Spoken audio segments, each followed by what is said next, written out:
my cat friend. What's up, Neville? You scared me, buddy. Check him out.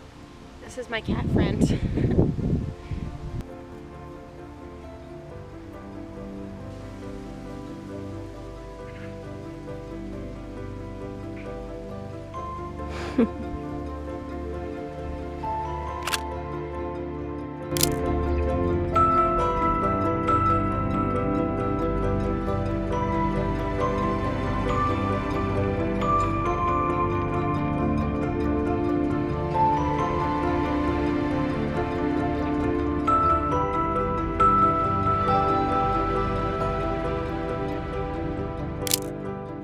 Good morning, all, or good afternoon, good evening, and good night. Oh, and in case I don't see you, good afternoon, good evening, and good night. My cousin Cleo, whom I spent my time in Durham with, kept me very busy.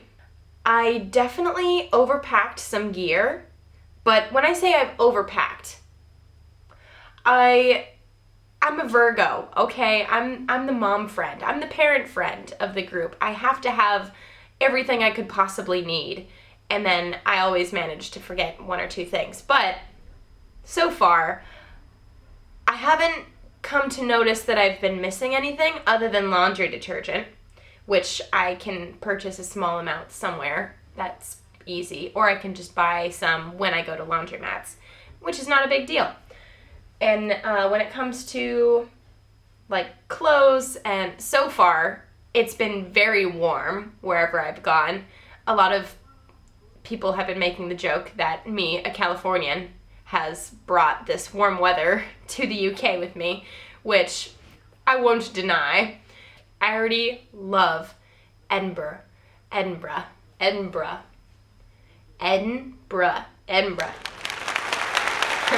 We're working on it.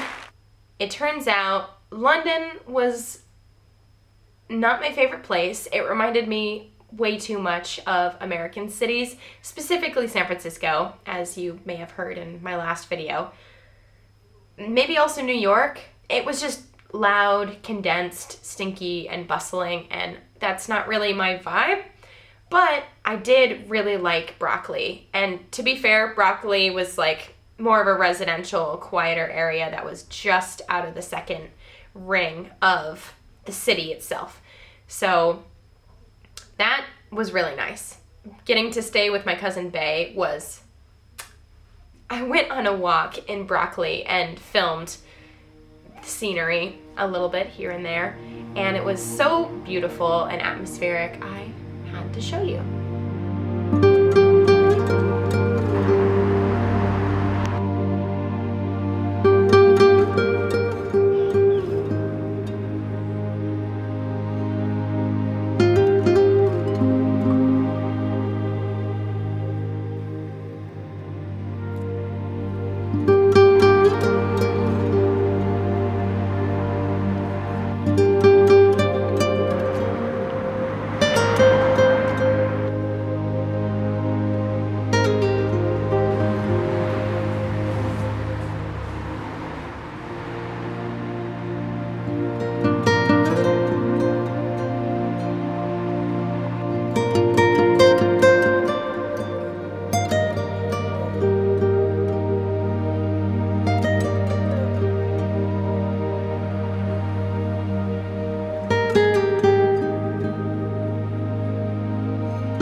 From Broccoli, my cousin and I went to the King's Cross station downtown in London.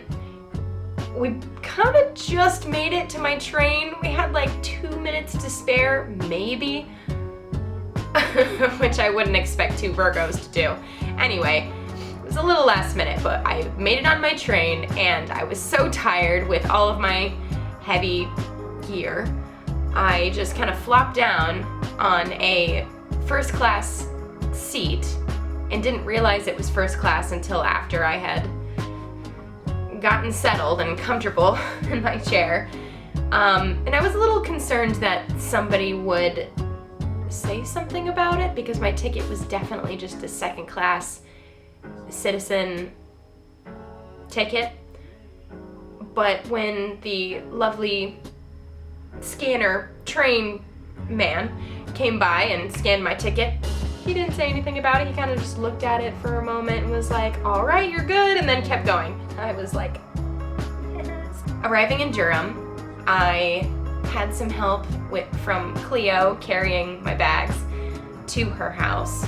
And then from there, I was like so energized from just being able to rest on the train, and I was very hungry, so we got all dressed up. I put on a lot of Cleo's clothes because it was way warmer in Durham than I would have expected. It was sunny and beautiful, so I put on a much cooler, smaller outfit for a night on the town with Cleo, and it was lovely. We went and got some curry, and it was amazing. The next day, I got a cold. I was pretty much in bed all day. I was taking it as a hint from my body to actually rest and recuperate, get readjusted to the time zone, and let myself rest after all of my travels. After my first initial sick day in Durham, the rest of the time was so dreamy. Cleo kept me very busy, and I would say that's definitely a good thing, though I also like my downtime and my laid-back time. We went to Observatory Hill, which is quite a hike upwards, as if everything else in Durham wasn't a hike to some degree. And this hill overlooked the entire town and the cathedral, which was stunning in of itself. And Cleo and I went a little bit crazy and brought a whole spread of fancy cheeses. We got some cakes. To be fair, we went shopping when we were both hungry, so we just grabbed a bunch of stuff, but it was delightful, and it was lovely having some snacks for the next day as well. Cleo and I had explored the cathedral the previous day, and there was this sculpture of a moon just floating in the center of the cathedral, and it was so ethereal and eerie.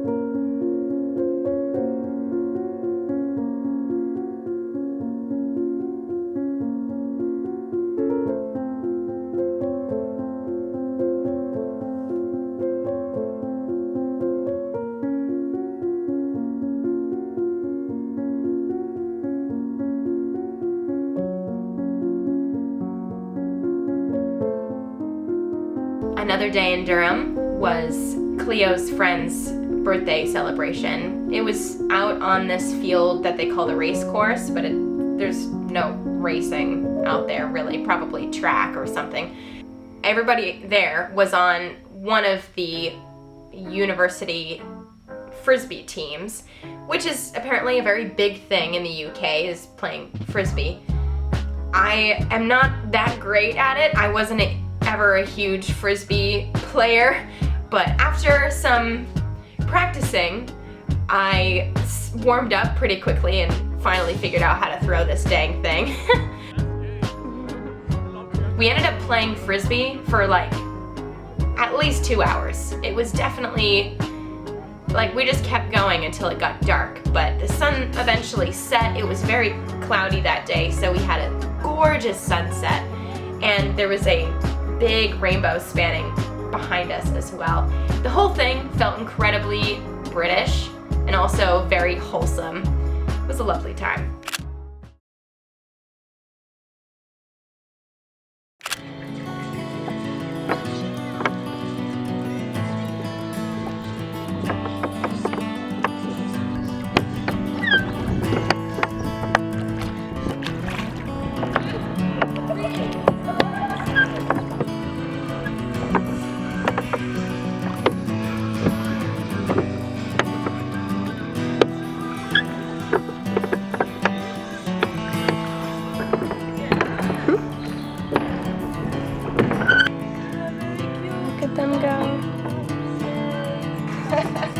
We're gonna crash again. Oh no! What's the goal?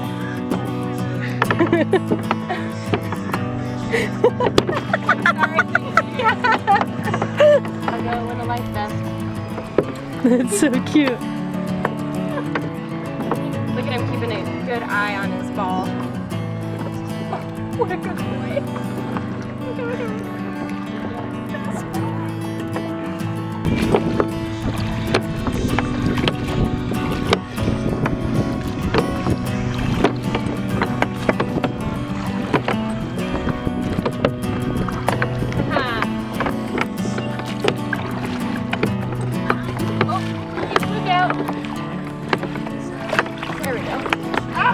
Oh no! Oh. Hello again. Sorry. Right.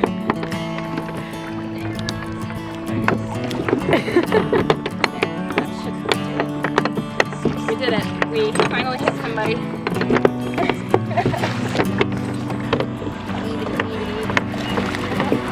Sure. Hey, rude. Wow.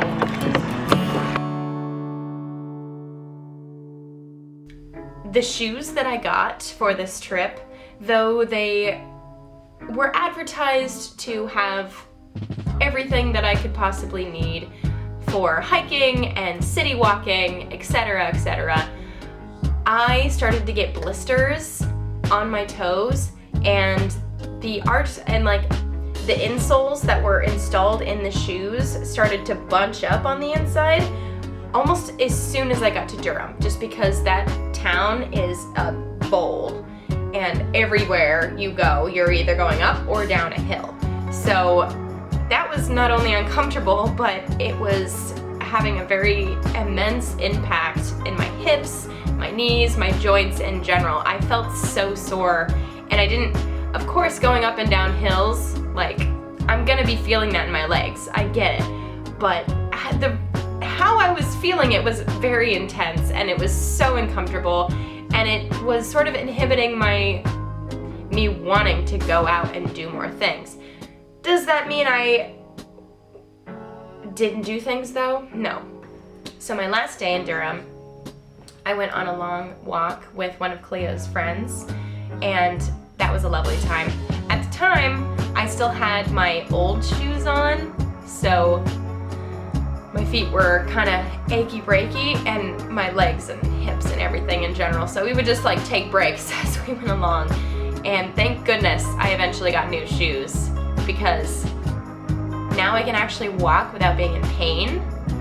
The things that we take for granted, like this feels high-key like a first world problem, and I realize that, but I digress. You need really good shoes to be walking around everywhere in Europe. Anyways, something that I've been thinking a lot about during this trip so far is the concept of self-love, and how pretty much all of us throughout our lives to some degree learn how to take care of ourselves. And that could just mean feeding yourself, housing yourself, making sure your basic needs are met. But it goes so much deeper than that. When Cleo and I went to the cathedral, I got this ring. Around the edges it says, "Time shall tell I love you well." And when I got this ring, I made an internal vow to myself. If I'm spending the rest of my life with me, I might as well become my best friend and my ideal lover. And that's the journey that I've been on in the first couple weeks of my travels, is just reconnecting with myself and who I have been, who I am now, who I want to be, and what that's going to look like in the future. So for now, of course, I'm enjoying all of my exploration, as well as enjoying myself.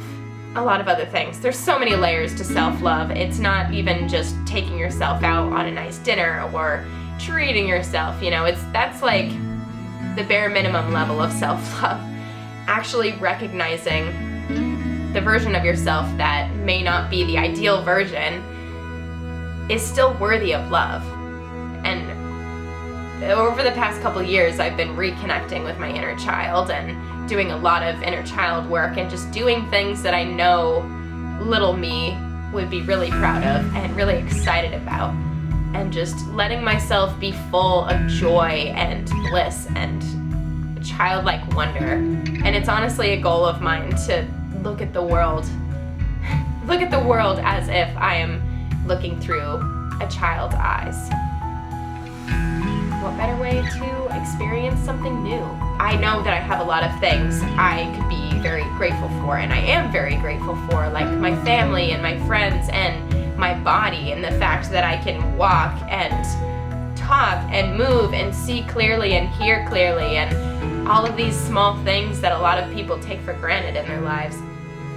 A magical part of my trip so far is getting to stay with loving members of my family and people that have been present with me as I've been growing up, and seeing different versions of me as I age and become a new person as time goes on. It's nice to have people who really know me, even if we haven't seen one another in a long time. The exciting part about going off on my own from here, though, is that no one will know me. They get to meet me at the present version of myself. They don't know all the layers to my being. They see what I show them. How freeing to start anew. And with that, I will leave you. Time to go explore Scotland. I will touch base with you again in a week or two, whenever I get around to it. So, sending love from the UK, from Scotland. Thank you for listening to my musings. I will see you next time.